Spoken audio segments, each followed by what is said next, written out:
American people. You, the hardworking, tax-paying, God-fearing American patriots.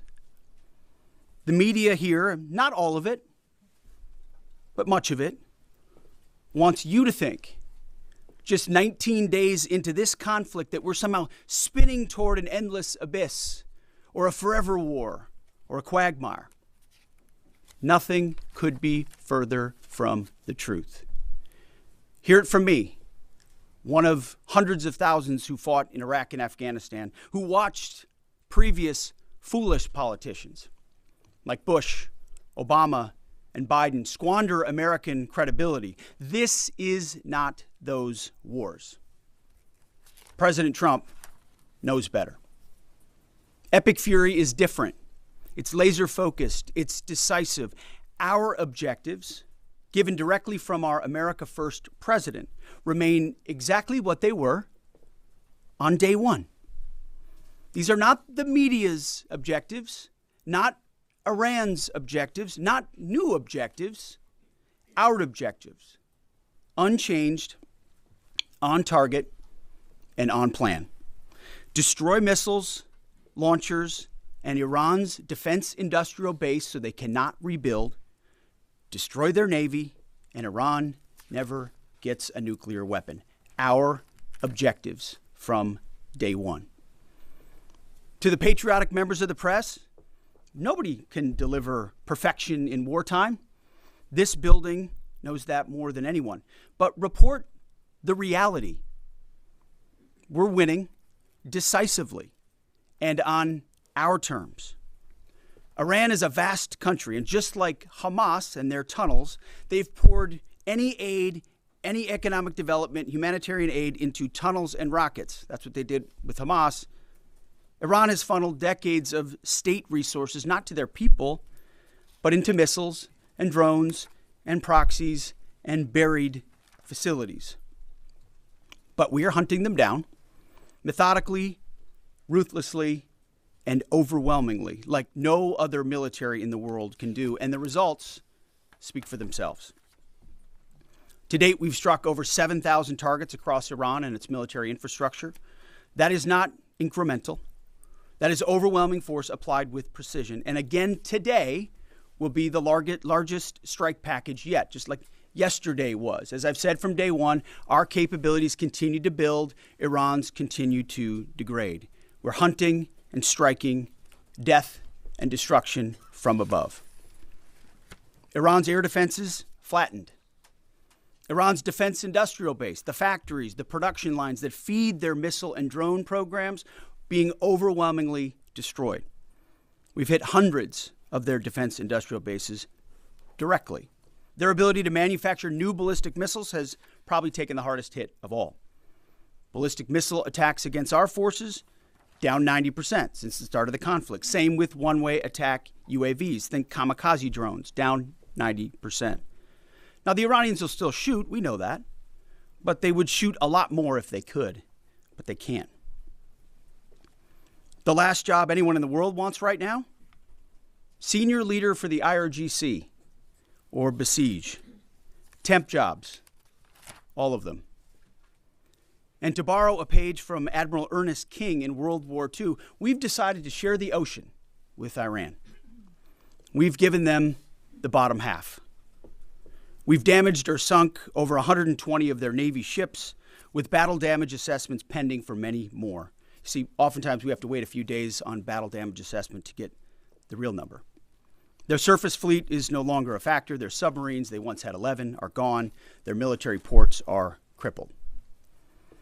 Iran has terrorized the United States and our interests for 47 years. Their core industries, not steel or agriculture, or tourism, their core industries are state-sponsored terrorism, proxy militias, underground networks, ballistic missiles, and a violent, messianic, Islamist ideology chasing some sort of apocalyptic endgame. A regime like that, refusing to abandon its nuclear ambitions, is not just a regional problem. It's a direct threat to America, to freedom, and to civilization. The world, the Middle East, our ungrateful allies in Europe, even segments of our own press, should be saying one thing to President Trump. Thank you. Thank you for the courage to stop this terror state from holding the world hostage with missiles while building or attempting to build a nuclear bomb. Thank you for doing the work of the free world. Yesterday's ceremony reminded us why we fight. Not for nation building or democracy promotion, but to crush direct threats to America, Americans, and our interests. We fight to win, and we are winning on our terms, following our objectives.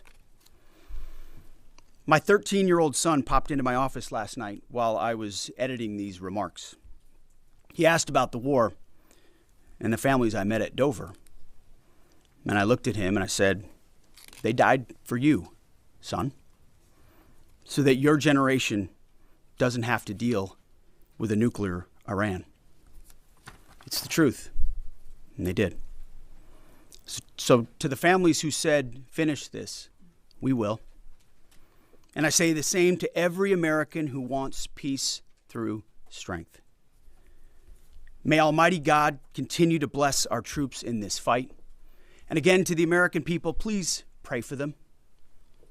Every day, on bended knee, with your family, in your schools, in your churches, in the name of Jesus Christ. To the troops, keep going, and Godspeed. Over to you, Mr. Chairman. Thank you, Mr. Secretary. Ladies and gentlemen, good morning, and thank you all for being here. I also had the honor yesterday, as the Secretary said, of traveling up to Dover with the President to welcome home our six fallen. It was an honor and a privilege for me to be there and to say thank you to their families. And I want to mention their names this morning. From the 6th Aerial Refueling Wing out of MacDill Air Force Base, Florida, but stationed as part of an active associate unit at Birmingham, Alabama, Major Alex Klenner, John Alex Klenner, Major Ariana Savino, she was posthumously promoted from captain to major, and Technical Sergeant Ashley Pruitt, the boom operator on that crew.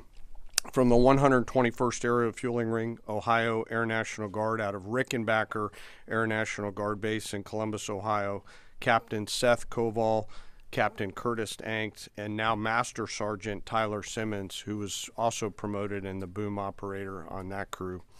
To a person and every family member I spoke with yesterday, they all shared that their family members loved serving, they loved being part of a great team and a crew, and they loved airplanes and aviation.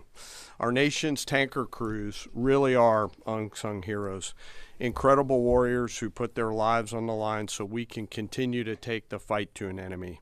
I've personally witnessed their courage and tenacity many times, from the morning of September 11th, where they answered my call for some help, to the skies over foreign countries where they've come forward out of their safe tanker track to give me gas when I simply could not leave a ground force that was engaged in a firefight.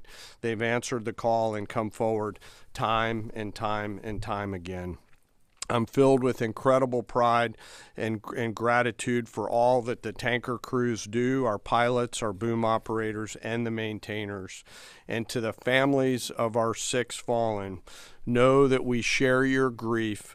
Our nation will never forget their sacrifice, and we will never forget their names. Our entire joint force mourns with you today, and will continue to remember their incredible gift of a great example for all of us. Now let me turn to an operations update. U.S. CENTCOM remains on plan to achieve our military objectives and remain unrelenting in our pursuit of Iranian missile capabilities, UAV capabilities, and their Navy, and as the Secretary said, their industrial base. Each day we continue to attack deeper into Iranian territory. As reported by U.S. Central Command yesterday, the U.S. military dropped 5,000-pound penetrator weapons into underground storage facilities, storing coastal defense cruise missiles and other support equipment.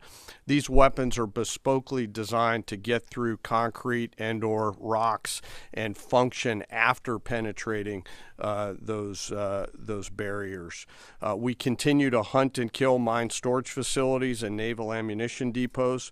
We continue to hunt and kill afloat assets, including more than 120 vessels and 44 mine layers, and the pressure will continue. We're flying further to the east now and penetrating deeper into Iranian airspace to hunt and kill one-way attack garrisons, destroying Iran's ability to project power outside of its borders. The A-10 Warthog is now in the fight across the southern flank and is hunting and killing fast attack watercraft in the Straits of Hormuz.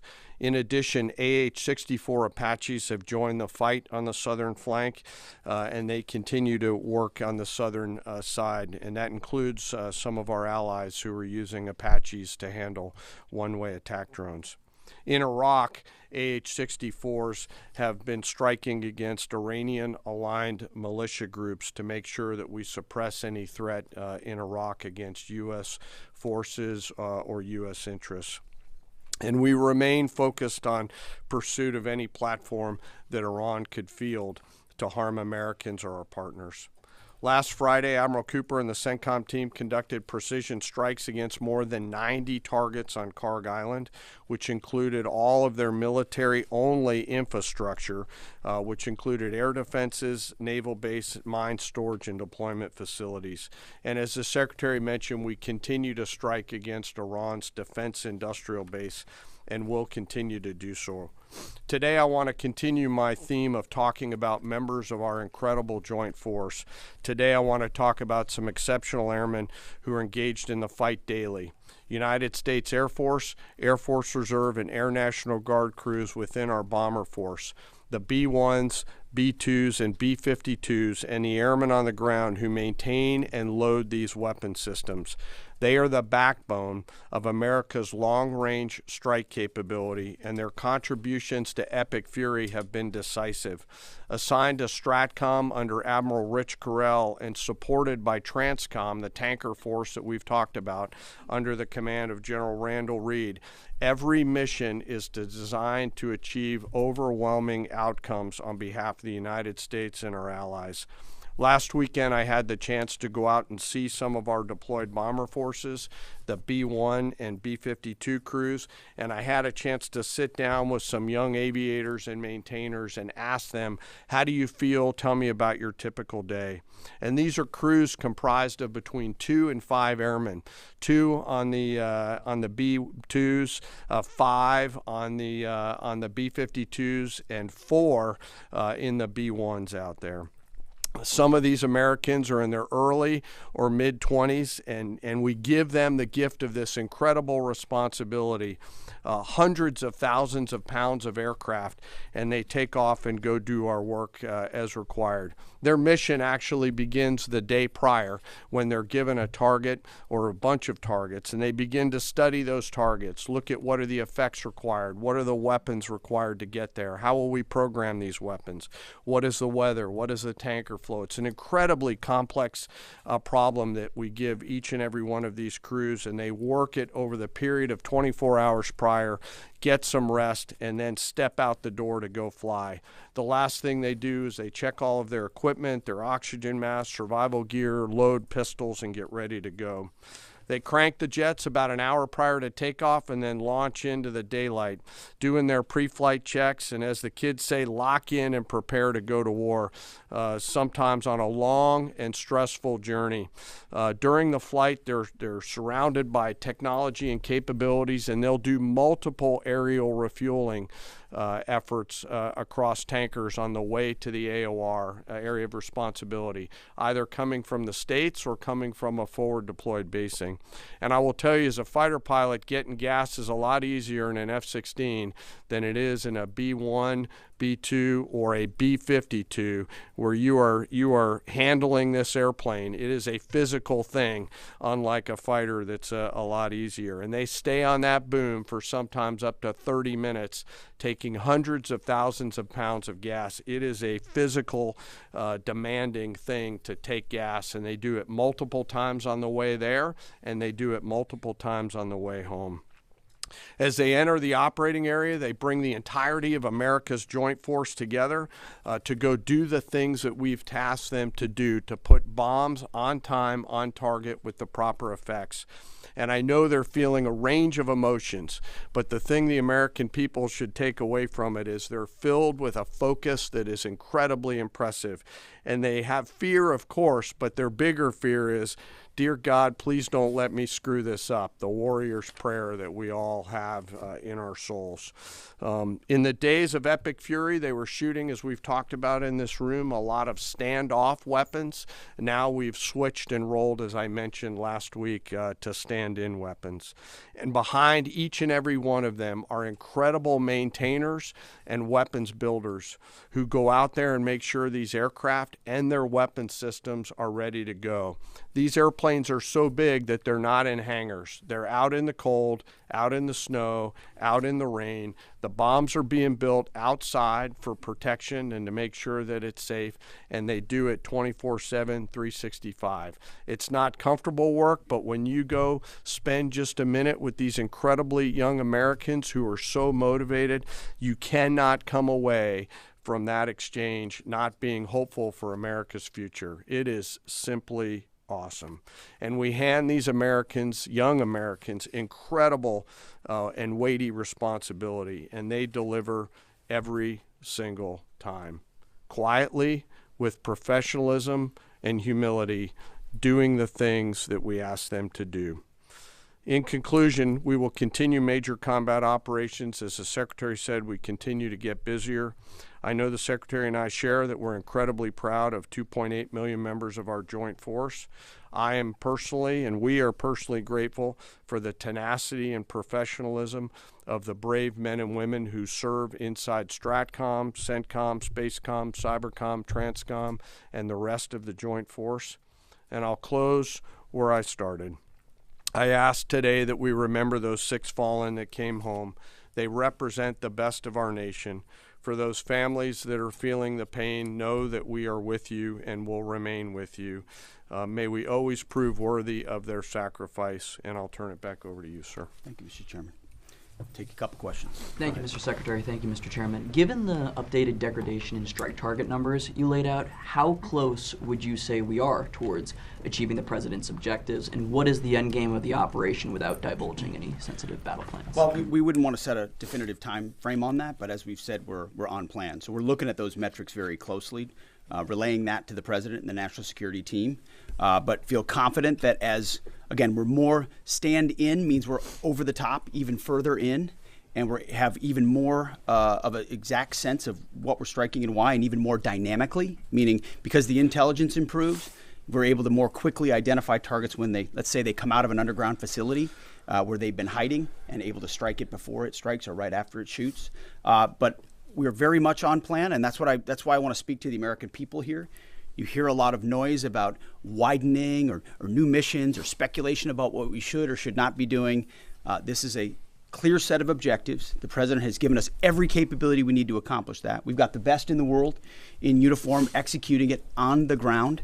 They believe in and are invested in this mission, and it will be at the President's choosing, ultimately, where we say, hey, we've achieved what we need to on behalf of the American people to ensure our security. So no time set on that, but we're very much on track. Absolutely. Yes, right here.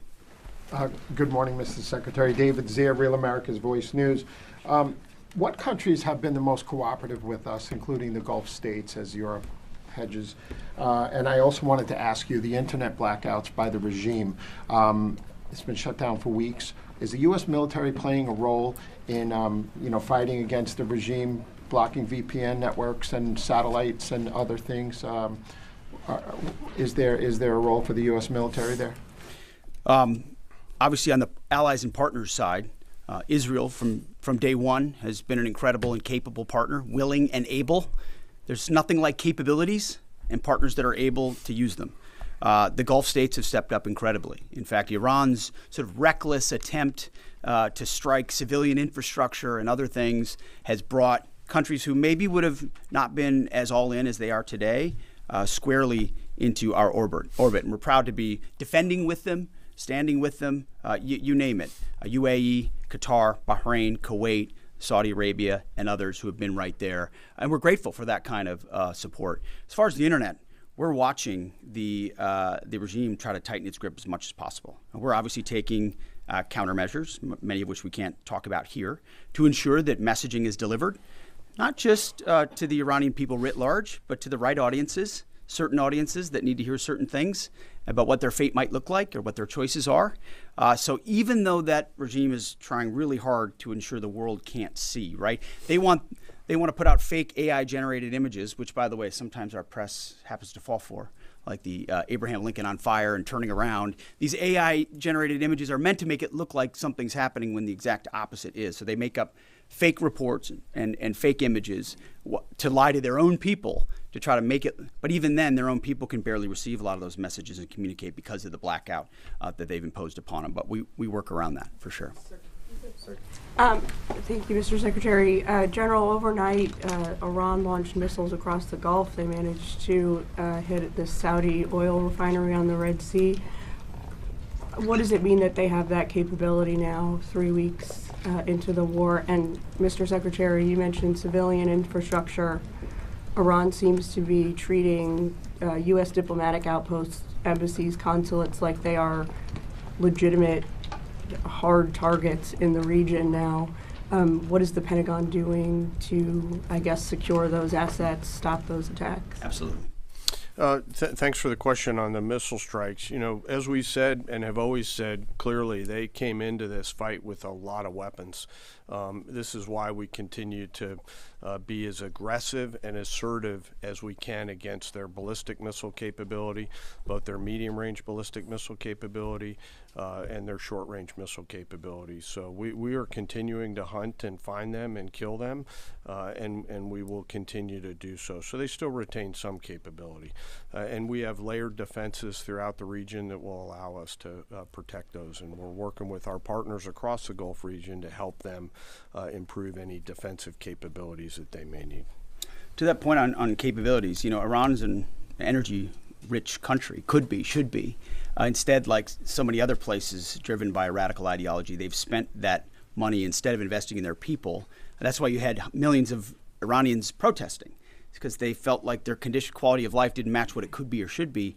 And what was the Iranian state? There's a reason we call Iran the #1 state sponsor of terrorism, because they took the money they make and they invest it in tunnels, and they invested in missiles, and they invested in launchers and UAVs, and we are destroying and degrading that in historic proportions. But it doesn't mean they won't still have some and try to hold people at issue, which is why we're fighting every single day to continue to compel. And you mentioned embassies and consulates. Unlike previous administrations, we are doubling and tripling down on ensuring that our people, regardless of their Department of War, Department of State, whatever they do, are secure in those facilities. And the best defense is a good offense. And so we're not afraid to go after and kill anybody, and we have a lot of them attempting to target our diplomatic facilities. Iran, you know, we're not surprised that they would indiscriminately target, and we're still seeing that. Jerry. As part of the justification for the war against Iran, the White House has laid out in fairly comprehensive fashion the Iranian regime's 47 years of terrorism aimed at the U.S., including pointing to the IRGC's provision of weapons and EFPs to help kill Americans in Iraq. The Pentagon in 2019 assessed Iran was responsible for the deaths of at least 603 service members in Iraq, but there hasn't been a similar public accounting by Iran's role helping the Taliban in Afghanistan. And that also hasn't been part of the White House's public argument. I was wondering if you could speak to Iran's role in helping the Taliban during the war in Afghanistan. And Chairman, as you and the Secretary eloquently spoke about, 13 U.S. service members have been killed so far during Operation Epic Fury. I was wondering what lessons have been learned from those deaths, both from Iranian strikes, from an aircraft refueling accident? How are those lessons being applied to the current conflict? And how are those lessons going to be applied to a potential conflict in Indo-Pacific? Thank you. Well, thank you for the question. And it's true. In a town that can have a very short memory, President Trump does not. He remembers what this regime, Iranian regime, was founded on, what their declaration has been from the beginning: death to America, death to Israel. They've stated that. They've intended to, in every way, try to accomplish that, killing Americans in any theater they can, embassies for quite a long time. In Iraq, that was the deadliest weapon, was the EFP, the explosively formed penetrator. I was there when that tactic and technique started to emerge, and the realization was it wasn't just jihadis putting together 155 rounds daisy-chained. It was an entire state, a country with its apparatus able to mold steel in a way that was specifically designed to penetrate American armor and kill Americans. This was not, maybe we send them a couple of thoughts about how to build a bomb. This was Iran specifically passing technology and wherewithal and personnel into Iraq to kill Americans specifically. I know the number is said to be 600. A lot of us think it's higher than that, given the amount of capability they brought in. So they have been at war with us, whether we acknowledge it or not, for 47 years. The same goes in Afghanistan. Name the Islamist enemy, whether they are Sunni or Shia, because this is a Shia regime, Sunni or Shia, and Iran's been willing to harbor them as long as that group is willing to try to kill Americans. So the enemy of their enemy has been their friend as well in the Islamist world. So Iran, whether it's Iraq, whether it's Afghanistan, whether it's around the world, has been targeting Americans. And what they wanted in this context, and what President Trump would not tolerate, is a regime of that nature being closer and closer to nuclear capabilities, a capability they would have said they would want to use, and we ought to believe what our enemies say they would do if they got the most dangerous weapon in the world. So it's been across every theater that Iran's been a threat to America, and sometimes we have to remind folks of that, but thank goodness we have a commander-in-chief who, on behalf of this country, has internalized that and said, hey, we're going to do something about it. Jerry, I do want to talk about the lessons learned question because it's important to me. I won't share particular tactical lessons, and the KC-135 incident is under investigation. But I do want to talk about how I think about this and how we think about it, and this is something that I'm pretty passionate about. I believe the Joint Force has to be a very fast learning organization. Early, often, and always.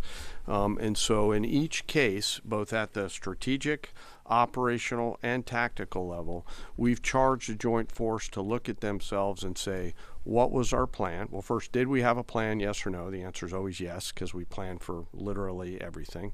Did we execute our plan, yes or no? If we did it work? If not, why not? If we didn't execute our plan but did something better, what's the lesson learned associated with that? And then how do we quickly capture those lessons after every loss or every engagement and quickly adopt those lessons and then share them across the entirety of the Joint Force? And inside the Joint Staff, we've tasked our J7 Directorate under the lead of Lieutenant General Lazewski, a United States Marine, to be extremely entrepreneurial in harvesting and capturing those lessons in a proactive and not reactive way. In fact, we've got teammates from the J7 who are now spread out across the CENTCOM theater, both here in the States and forward, to ensure that in every opportunity we do not miss a chance to grab that lesson and quickly accelerate it into the practice that we adopt inside the Joint Force, so that if there's a loss or if there's something that we can learn from, that we learn it not only in the CENTCOM AOR, but we adapt it across all of the combatant commands, not just Indo-PACOM. And it's across all of the warfighting functions. I've asked them to look rigorously, to check our egos at the door, to remember this is about what's right, not who's right, and to be clinical around the way we look at lessons learned, because we owe it to the force to do that. Thanks for that question. Absolutely. Brown jacket at the back. Thank you, Mr. Secretary. Jonathan Dre with Roca Politics. As you said, at the end of this war, Iran will be without a missile or drone capability, a navy, or the ability to make nuclear weapons. Since the largest threat and sponsor of terror in the region will be incapacitated, Are there plans to move assets and troops out of the Middle East?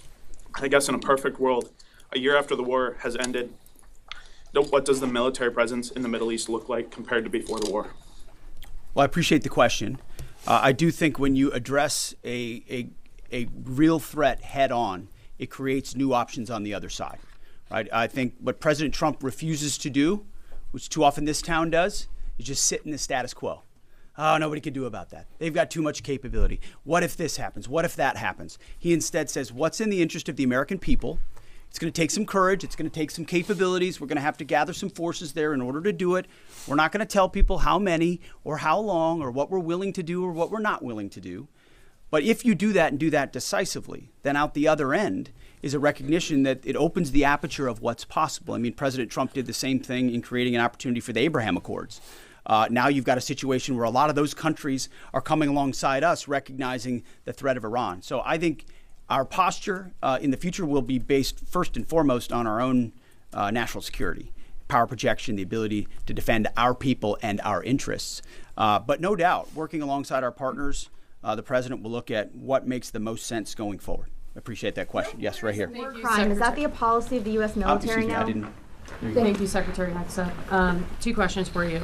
The Vice President has often emphasized that the goal of this war is to denuclearize Iran while also avoiding a larger quagmire. I know that you touched on this. I'd like you to expand on how do you do that? How do you denuclearize the country while also avoiding this, forever war?